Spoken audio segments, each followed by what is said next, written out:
అందరూ కూడా ఆనందించేవాళ్ళు. కానీ ఇవాళ మనం రాష్ట్రంలో చూసినట్టయితే మొత్తము సొమ్మొకరిది సోకొకరిది అన్నట్టు వ్యవహారం కనబడుతుంది. అంటే తెచ్చినయేమో గతంలో జగన్మోహన్ రెడ్డి గారు ముఖ్యమంత్రిగా ఉన్నప్పుడు వారు తీసుకొచ్చినాయి. ఇప్పుడు బల్క్ డ్రగ్ ప్రాజెక్ట్ అయితే కానివ్వండి, లేకపోతే గ్రీన్ ఎనర్జీకి హైడ్రోజన్ దానికి సంబంధించి అయితే కానివ్వండి, లేకపోతే రైల్వే జోన్కి అయితే కానివ్వండి, అప్పుడు గతంలో ఇవన్నీ కూడా తీసుకుని వచ్చినాయే. ఇప్పుడు ప్రత్యేకించి కొత్తగా ఏం తీసుకుని వస్తున్నారు అనేది మా ప్రశ్న.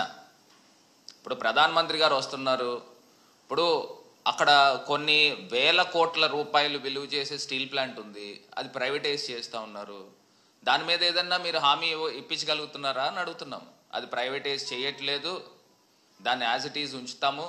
ఇప్పుడు మొన్న బడ్జెట్లో కర్ణాటకకి ఒక 15,000 కోట్ల రూపాయలు ఇండస్ట్రీకి సంబంధించి చేయూతనిచ్చారు. అట్లా స్టీల్ ప్లాంట్కి మీరు అడిషనల్గా ఏదన్నా ఒక 10,000 కోట్లు ఎంతో అనౌన్స్ చేయిస్తే అక్కడ వేల సంఖ్యలో డైరెక్ట్గా ఇండైరెక్ట్గా లక్షల సంఖ్యలో బతుకుతా ఉన్న కార్మికులకు కానీ, లేకపోతే వివిధ ఇండస్ట్రీస్కి సంబంధించి కానీ, యాన్సిలరీ ఇండస్ట్రీస్ కానీ, వీళ్ళందరూ కూడా వేల సంఖ్యలో బాగుపడతారు కదా. దానికి సంబంధించి ఏదన్నా తీసుకొస్తున్నారంటే అదేం కనబడట్లా. ఇవాళ నేను క్లియర్గా చెప్తా ఉన్నా, ఇప్పుడు గతంలో కూడా ఈ ఎన్టీపీసీ ద్వారా గతంలో గ్రీన్ ఎనర్జీ ప్రాజెక్ట్కి అప్పుడున్న సిఎస్ గారు జవహర్ రెడ్డి గారు మరి అక్కడ ఎంఓయూలు కూడా ఎక్స్చేంజ్ చేసుకోవడం జరిగింది. అదేవిధంగా మనకి బల్క్ డ్రగ్ ప్రాజెక్ట్స్కి వచ్చేసరికి 17 రాష్ట్రాలతో పోటీ పడి ఆంధ్రప్రదేశ్ రాష్ట్రము మరి అప్పుడు జగన్మోహన్ రెడ్డి గారి నాయకత్వంలో సాధించడం జరిగింది. సో ఇవన్నీ కూడా జీవోల రూపేణా మీకు అందరికీ కూడా అందించడం జరుగుతుంది. ఇప్పుడు కొత్తగా ఇండస్ట్రీల గురించి మీరు ఏం తీసుకుని వస్తున్నారు అని అంటే అదొక ప్రశ్నార్థకం. నిన్న లోకేష్ గారు కూడా ఏవో మాట్లాడుతూ ఉన్నారు, ఏదో బాండ్ పేపర్ల మీద ఇండస్ట్రీలు వాళ్ళు రాసి ఇవ్వాలి, రాసిస్తే అప్పుడు మేము వచ్చి పెట్టుబడులు పెడతాం. ఎంత మరి తెలివి తక్కువగా మాట్లాడుతున్నారు నాకైతే అర్థం కావట్లా. మనం ప్రజాస్వామ్యంలోనే ఉన్నాం కదా. ఇప్పుడు ఇండస్ట్రీలు వాళ్ళు ఎవరు అడుగుతున్నారంటే వాళ్ళ పేర్లు ఏదో చెప్తే మేము కూడా తెలుసుకుంటాం. ఇప్పుడు నేను ఒకటే చెప్తున్నా, గతంలో ఇండస్ట్రీస్ గ్రోత్ రేట్ ఆంధ్రప్రదేశ్ రాష్ట్రంలో ఏ స్థాయిలో ఉంది, మేము ఉన్నప్పుడు ఏ స్థాయిలో ఉందో ఒక్కసారి నేను బ్రేకప్ కూడా చెప్తానండి. ఇప్పుడు అప్పులతో సహా కూడా చెప్తాను, మీకు అందరికీ కూడా తెలిసిందే. యాజ్ పర్ బడ్జెట్లో ప్రజెంట్ చేసిన దాని ప్రకారంగా చూస్తే చంద్రబాబు నాయుడు గారి హయాంలో సుమారుగా 3,13,000 కోట్ల రూపాయలు అంటే 19.54% మీరు అప్పులు చేస్తే, మేము గవర్నమెంట్ దిగిపోయిన నాటికి దాన్ని సుమారుగా 6,46,000 crores కిందన అది ఎగబాకింది. వాళ్ళ హయాంలో 19.54% అప్పులు చేస్తే జగన్మోహన్ రెడ్డి గారి హయాంలో 15% అప్పులు ఉన్నాయి. ఇవేం మేము చెప్పిన లెక్కలేం కాదండి, ఇవి బడ్జెట్లోంచి తీసుకున్న లెక్కలు.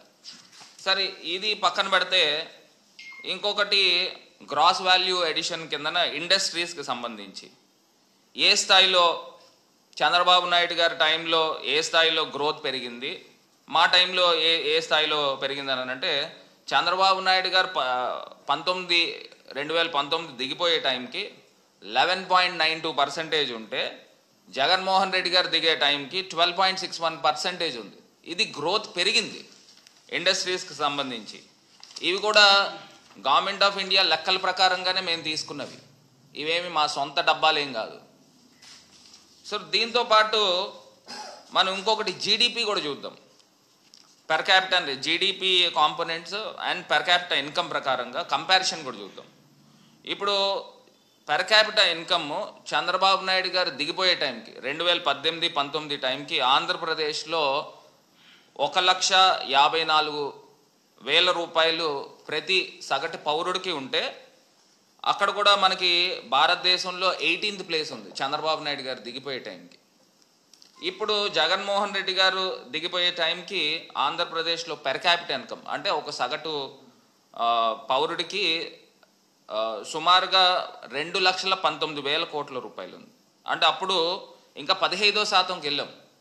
గతంలో 18% ఉంటే ఇప్పుడు 15th ప్లేస్లోకి వచ్చాం. ఇది కూడా గ్రోత్ రేట్ పెరిగింది. సో ఏ రకంగా చూసినా కానీ ఆంధ్రప్రదేశ్ గ్రోత్ రేట్ పెరిగిందే తప్పితే తగ్గల.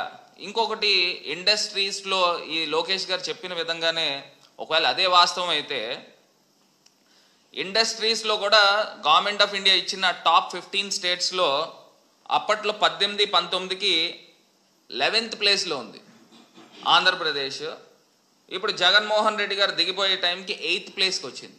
అంటే ఇంకా గ్రోత్ పెరిగింది కదా. అంటే గవర్నమెంట్ ఆఫ్ ఇండియాకి మనం కాంట్రిబ్యూషన్ ఇంకా పెరిగింది కదా. అసలు ఏ రకంగా అబద్ధాలు చెప్తున్నారనేది ఒకటి అర్థం చేసుకోవాల్సిన అవసరం ఉంది. మీరు ఏ రకంగా చూసుకోండి, ఈవెన్ జీడిపి ప్రకారంగా కూడా ఇవాళ భారతదేశంలో కాంట్రిబ్యూషన్ చేసింది గతంలో జిఎస్డిపి కిందన 2018-19కి 4.47% ఆంధ్రప్రదేశ్ది పర్సంటేజ్ ఉంటే ఇవాళ జగన్మోహన్ రెడ్డి గారు దిగిపోయే టైంకి 4.83%. ఇంకా జిఎస్డిపి పెరిగింది. ఏ బేసిస్లో మరి ఈ రకమైన అబద్ధపు లెక్కలు చెప్తున్నారనేది ఒక్కసారి అర్థం చేసుకోవాలి. ఇది కూడా నేషనల్ కాంట్రిబ్యూషన్కి జిఎస్వి వాల్యూ కూడా మనం చూస్తే వీళ్ళ టైంలో 2.86% ఉందండి. జీవీఏ వాల్యూ అంటే gross value added. Government of ఇండియాలో మన స్టేట్ షేర్ 2.86% ఉందండి గతంలో. జగన్మోహన్ రెడ్డి గారి టైంలో 4.07% ఉంది. ఇవన్నీ కూడా ఏ రకంగా చూసినా కానీ పెరిగిన అంశాలే కనబడుతున్నాయి.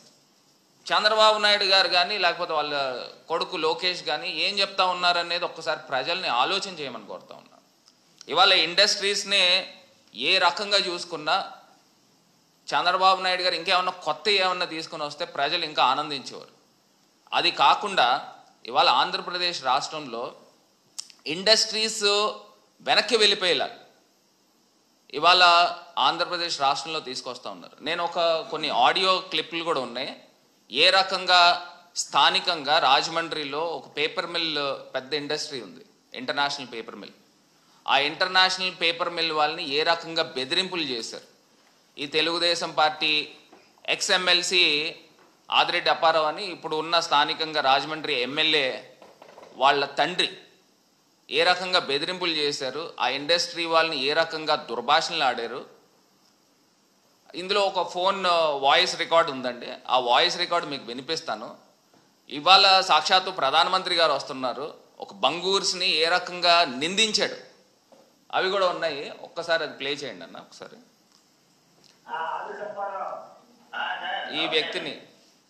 ఈ వ్యక్తినే కూర్చి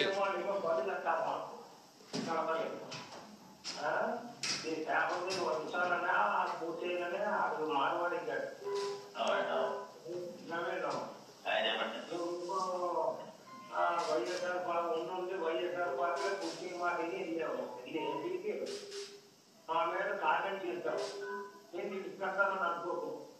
కామెంట్కి పనిష్మెంట్ ఉంటుంది ఎక్కడికైనా సరే.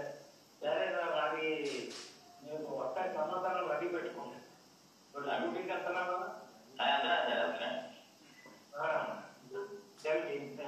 నిర్వహించిపోయి 5 ఏళ్ళు నా పక్కన భరత గడి కూడా ఏం చేస్తారు. ఇప్పుడు మీరు అందరూ ఏం చేయలేదు, మొత్తం నాశనం చేశారు పేపర్లు. అప్పుడున్న పరిస్థితులు ఇంటికి వెళ్ళాము, నాకు తెలుసులేమయ్యా బాబు. అదే మనల్ని ఇది చేస్తారు కదండి. బుద్ధి సముద్రం సలహాన్ని వెళ్ళావు, బుద్ధి సముద్రం ఏం చేస్తారు, నువ్వేం చేస్తావు? వైఎస్ఆర్ దొంగ ఇక్కడ మొత్తానికి. కానీ మా గ్రామీణంలో పోయింది అది 10 ఏళ్ళైనా 50 ఇస్తారు. కానీ మిమ్మల్ని నాకు తేలికే ఇచ్చి పెడతామని అనుకోకండి. ఆ రోజులు హెచ్చరిక మా మీద ప్రెస్ మీట్లు పెట్టావు. ఏమంతలు పెట్టావు? నీ తాళ పెట్టి నువ్వేంటి ఏమంతలు పెట్టావు? నేను అంతనే నీ ఇల్లు ఎక్కడ తెలుసుకున్నాను. ఆమె వేరే పెడతామని అనుకో.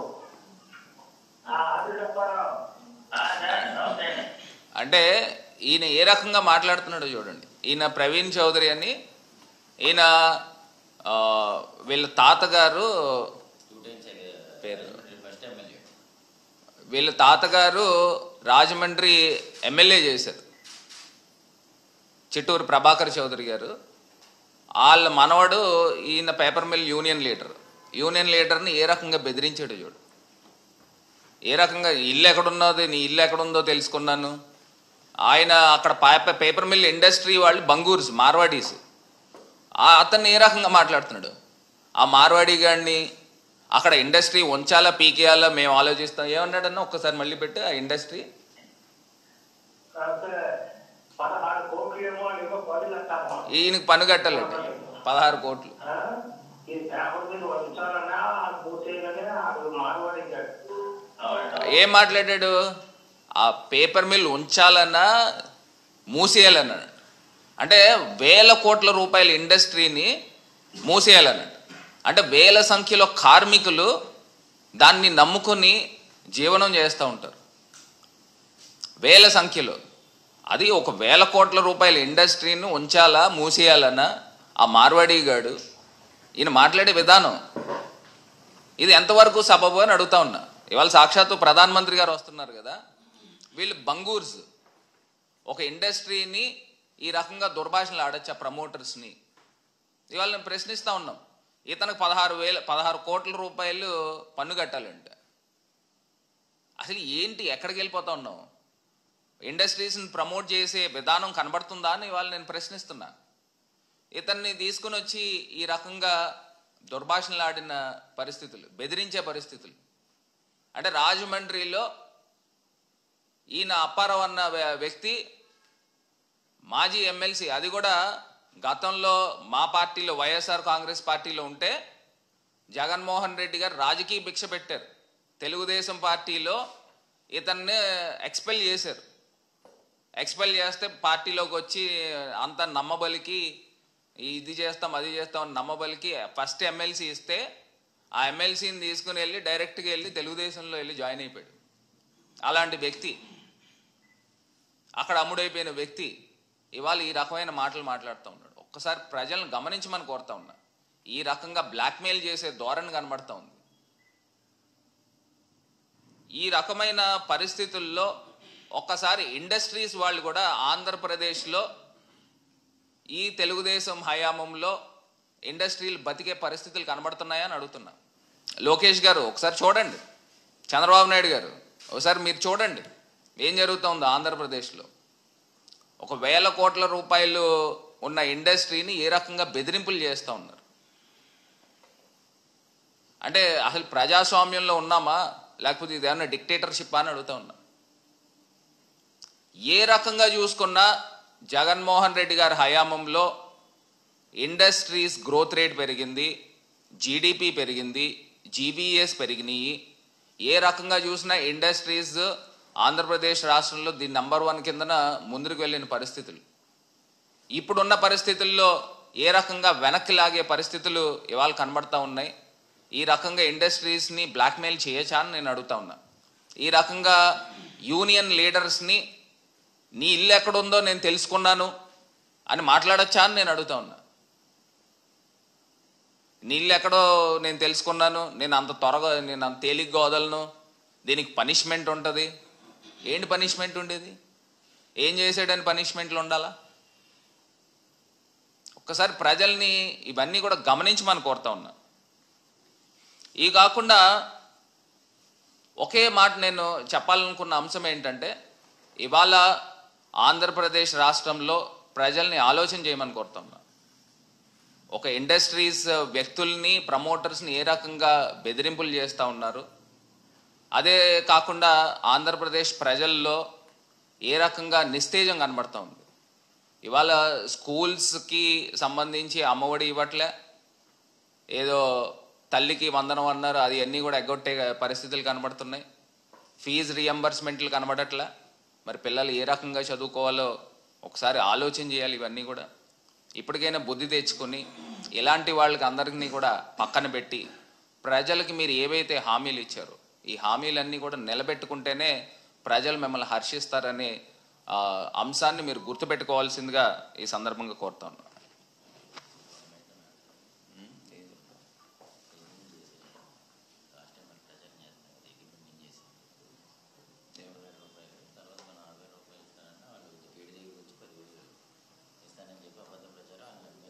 ఇది కాకుండా అండి ఇంకొక అంశము, ఇదే పేపర్ మిల్ ఇండస్ట్రీ లాకౌట్, మొన్న కార్మికులు అందరూ కూడా అగ్రిమెంట్ చేయాలి, అగ్రిమెంట్ చేయాలని వీళ్ళందరూ కూడా కార్మికులు పాపం అక్కడ ఇండస్ట్రీ ముందున ధర్నాలు చేసిన సందర్భంలో ఆ ఇండస్ట్రీ వాళ్ళు అగ్రిమెంట్ 9,000 రూపాయలు అగ్రిమెంట్ చేయాల్సిన పరిస్థితుల్లో వీళ్ళకి కుదరని పక్షంలో ఆ ఇండస్ట్రీ కూడా లాకౌట్ చేశారు. పోనీ లాకౌట్ చేసిన తర్వాత ఈ యూనియన్ వాళ్ళు ఏదైతే డిమాండ్ ఉందో 9,000 రూపాయలు అగ్రిమెంట్ ఎక్స్ట్రా చేయాలని డిమాండ్ ఉందో ఆ డిమాండ్కి సంబంధించి కూడా ఏ రకమైన పెంపు కూడా చేయకోకుండా మరి ఏ రకంగా ఆ స్ట్రైక్ చేసే వాళ్ళందరినీ కూడా లిఫ్ట్ చేశారో కూడా ఒక్కసారి ఆలోచన చేయాలి. అటా ఇండస్ట్రీగా ఈ గవర్నమెంట్లో మేలు చేసిన సందర్భం లేదు, ఇటు కార్మికులకి పోనేమన్నా న్యాయం చేశారనంటే అది కూడా లేదు. అంటే ఏ రకంగా వ్యవహారం ఉందో అనేది కూడా ఒక్కసారి ఆలోచన చేయాలి. సో ఇది కాకుండా ఇండస్ట్రీ గురించి ఇది ఇప్పుడు వద్దులేను అక్కడ చెప్తూ, ఈ ఇండస్ట్రీకి బెనిఫిట్ చేసిన సందర్భం లేదు, అదేవిధంగా కార్మికులకు కూడా బెనిఫిట్ చేసిన సందర్భం ఇవాళ ఆంధ్రప్రదేశ్ రాష్ట్రంలో కనబడట్లేదు అనేది అంశాన్ని గుర్తుకు చేసుకోవాల్సిందిగా కోరుతాం. అదే అండి, ఇప్పుడు లాకౌట్ లిఫ్ట్ చేశారు, వాళ్ళు స్ట్రైక్ చేస్తూ ఉంటే లాకౌట్ లిఫ్ట్ చేశారు. అలా అని చెప్పేసి ఎవరైతే కార్మికులకి వాళ్ళు పెట్టిన డిమాండ్స్ ఉన్నాయో ఆ డిమాండ్స్ కూడా ఫుల్ఫిల్ చేయలే.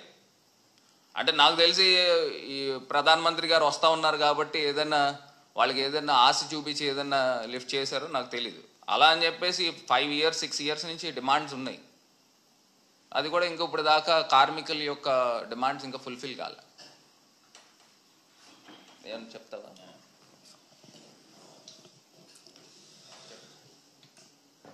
అందరికీ నమస్కారం. ముఖ్యంగా ఏంటంటే వాళ్ళు చేసే ప్రచారం ఏంటంటే 2019 జనవరిలో మేము అధికారంలో ఉంటుండగా మేము అగ్రిమెంట్ చేసాం, వైఎస్ఆర్సీపీ వాళ్ళు 5 ఏళ్ళు అగ్రిమెంట్ చేయలేదు, వేతన ఒప్పందం జరగలేదు వాళ్ళ హయాంలో అని అంటున్నారు. ఆ అగ్రిమెంట్ చేసింది నేను,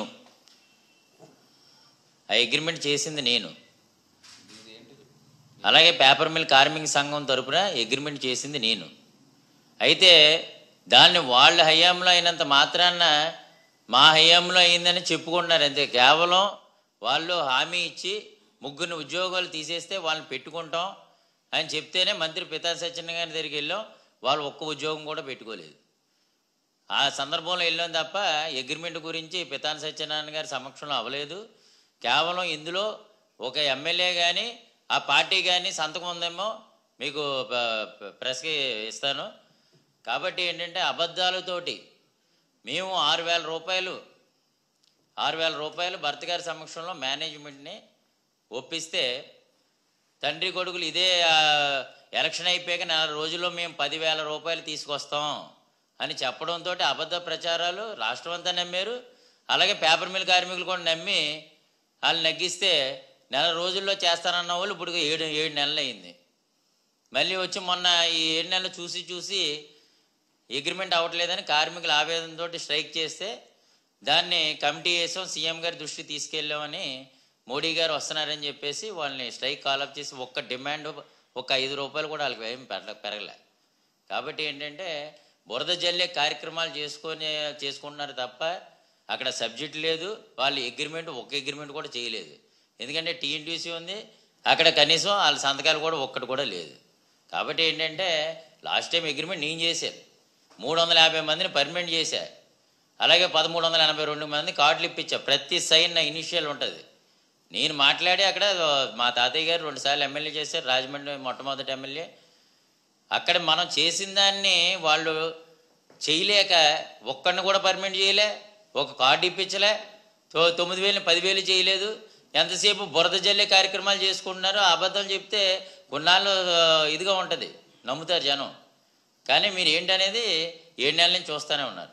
థ్యాంక్ యూ. ఈయన పేపర్ మిల్ యూనియన్ అండి, ఇది ఫుల్ ఏంటి మీ యూనియన్? పేపర్ మిల్ కార్మిక సంఘం. ఇప్పుడు ఈ పేపర్ మిల్ కార్మిక సంఘం ఆధ్వర్యంలో అప్పుడు కూడా టీఎన్టీయూసీ కూడా ఉంది వాళ్ళ గవర్నమెంట్లో ఉన్నప్పటికీ కూడా పేపర్ మిల్ కార్మిక సంఘం తరపునే 9,000 రూపాయలు 5 సంవత్సరాల క్రితం అగ్రిమెంట్ చేశారు.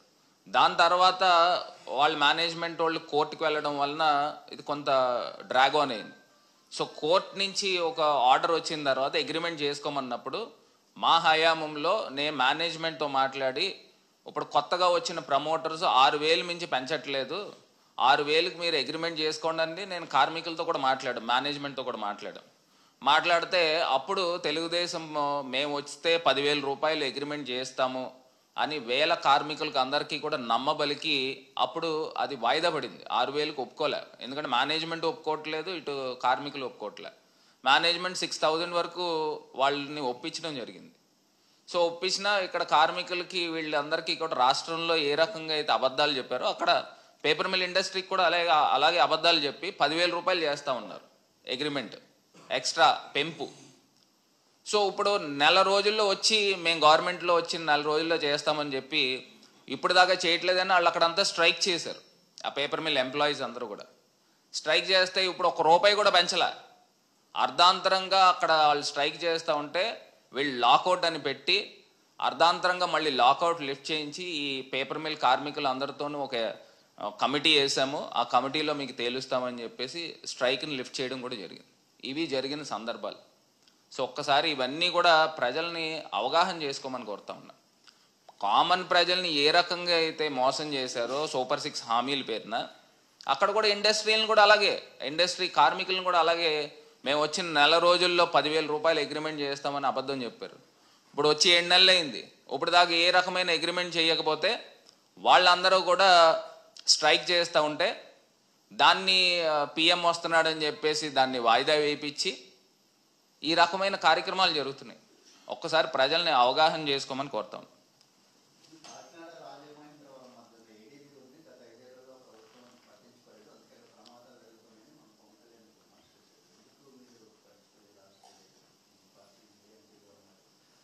ఇప్పుడు కాకినాడ ఏడీబీ రోడ్డుకి సంబంధించండి, అది ఎక్స్టర్నల్ ఎయిడెడ్ ఫండింగ్తో వచ్చిన ఆ రోడ్డు.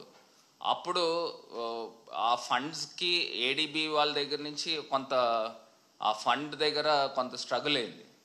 దానివలన అది వాస్తవం, నేను ఒప్పుకుంటా. కాకపోతే వీళ్ళు వచ్చి 7 నెలలు అయింది కదా, ఇదే పవన్ కళ్యాణ్ గారు అది కూడా వర్క్ అయితే ఏం ఆగలే. ఇప్పుడు ఆ ఏడీబీ రోడ్డుకి సంబంధించి నాకు తెలుసు 300-350 crores సంబంధించి 4-way రోడ్, ఇదివరకు 2-lane రోడ్ ఉంటే అది 4-way రోడ్ అవుతుంది. ఆ 4-way రోడ్లో ఏడీబీ ఎక్స్టర్నల్ ఎయిడెడ్ బ్యాంక్ దగ్గర నుంచి రావాల్సిన ఫండింగ్, ఆ ఫండింగ్తో కొంత ఇదైంది. కాకపోతే వర్క్ అయితే జరుగుతూ ఉంది, కాకపోతే ఇంకా ఫుల్ ఫ్లెజ్డ్గా కంప్లీట్ కాలే. మరి ఇప్పుడు వీళ్ళు పవన్ కళ్యాణ్ గారు సాక్షాత్తు పిఠాపురం అదే ఆ రోడ్డు మీదే ఆయన కాన్స్టిట్యున్సీకి కూడా వెళ్ళాలి. మరి ఆ రోడ్డు మరి వీళ్ళు వచ్చి 7 months అయింది, కనీసం ఏ రకమైన మరమ్మతులు చేశారో ఒకసారి దాన్ని కూడా నేను ప్రశ్నిస్తా ఉన్నా. ఇప్పుడు ఆ యాక్సిడెంట్ జరిగిన ప్రదేశం కూడా చూస్తే ఆ రోడ్డు కంప్లీట్ అయిపోయింది, ఆ ప్యాచ్. అక్కడైతే గోతులు ఉన్న చోట యాక్సిడెంట్ అయితే జరగల, ఆ రోడ్ అంతా కూడా సాఫీగానే ఉంది. ఇది కూడా మనం కూడా ఒకటి అవగాహన చేసుకోవాలండి.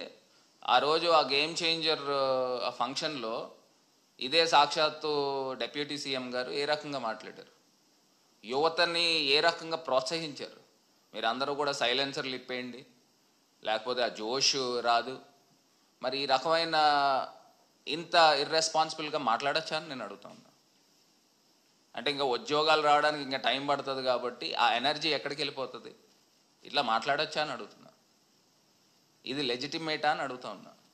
ఒక మీరు డిప్యూటీ సీఎం పోస్ట్లో ఉండి ఈ రకమైన మాట తీరు ఉండొచ్చా అని నేను అడుగుతాను.